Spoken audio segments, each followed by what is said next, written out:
Good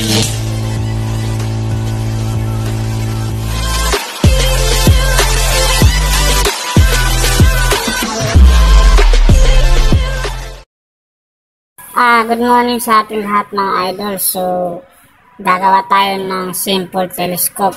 So, gagamitin natin itong PVC pipe.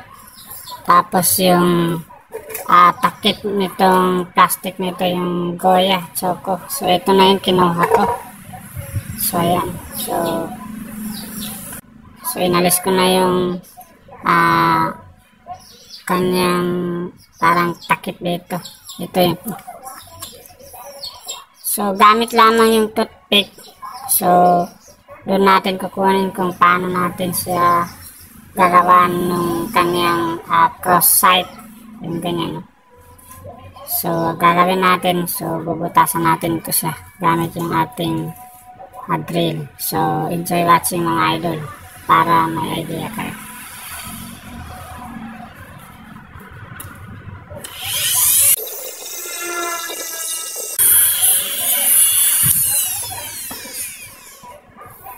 So, ayan o, nabutasan na. So, kabila naman. So, ayan idol, kukunin natin yung pinaka-center sa technique.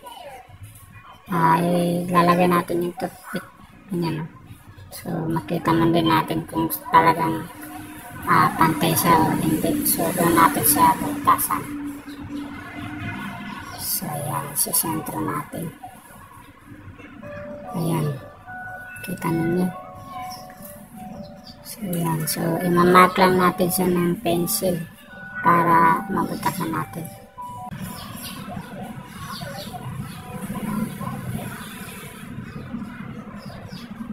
Yan. So, bubutasan natin mga idol.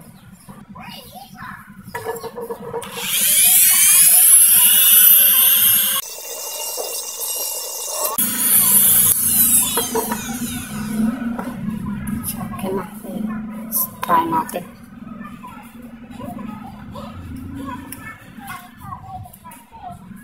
So, yan. Sentrong-sentro. So, yan mga idol. So, sentrong-sentro. Pinutulan natin. So, yung cross naman. Yung isa. Ito. So, ganun din ang proseso. So, ito mga idol yung isa.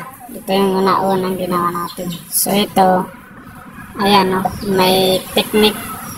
So, nakuha ko kagad yung kanyang sentro dahil dito. So, binilang ko sakto-sakto. So, ito ilalagay na natin. Ayan. Ganyan. So, tingnan niyo. Sentro. Yung cross niya. So, puputulin na natin. So, ito na siya ng idol. So, saktong-sakto. Pantay na pantay. So, ilalagay na natin. Ayan. So, itong takip, saktong-sakto dito talaga. Ayan. So, makita ninyo. Push lang natin. Ayan. So, makita ninyo. Sulitin natin sa kabila. So, saktong-sakto. So, gagawin natin dito.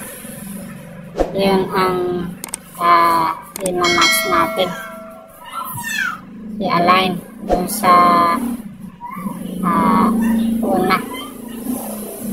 So, yan, makikita naman din. Yan. Yan. So, i-align lang natin sa ganyan.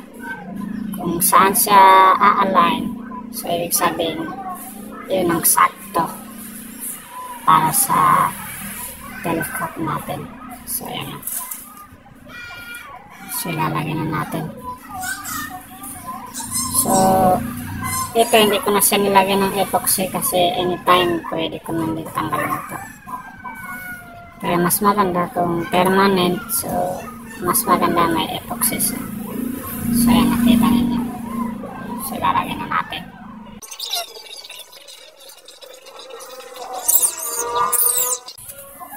So, nalagay na natin mga idol. So, kita nyo naman. So, straight. Saktong-sakto. Yan. Yan.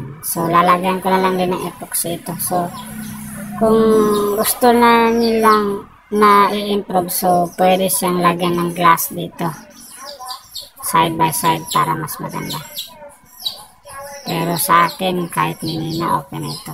So, ito yung magiging itsura niya papakita ko. So, ito mga idol yung DIY ring na ginawa ko noon para doon sa aking BMC 50 cal. So, walis lang din o toothpick yung ginamit ko. So, ayan. So, mga design yung para makuha. So, kahit mga takip lang ng mineral water, pwede na. So, ayan. Papakita ko sa inyo. Pasilip ko sa ito. Ito yung last na ginawa ko na Barrett M82 na latest. So, ayan. Yan o. Yung kanyang sight. So, kasi yung mga ginagamit ko kasi puro straight yung kanyang bat. So, ayan. So, nakikita kasi yung butas. So, madali siyang i-timing doon sa kanyang telescope. Yan o. Kita ninyo. Dahil dito, masisilip yung butas niya. So, itong gagawin ko nito, so ipapakita ko na lang sa inyo. Dahil malapit na rin itong matapos, ito lang ang kulang. So, coming soon. Papakita ko sandali. Kukunin ko pa. So, nakikita niyo ba yun mga idol? So, yung gagawin kong telescope na ito, so, para dyan. Ayan ang next na i-upload ko. So, coming soon yan. Yan na yung next. So, tingnan natin. Isa itong mga idol.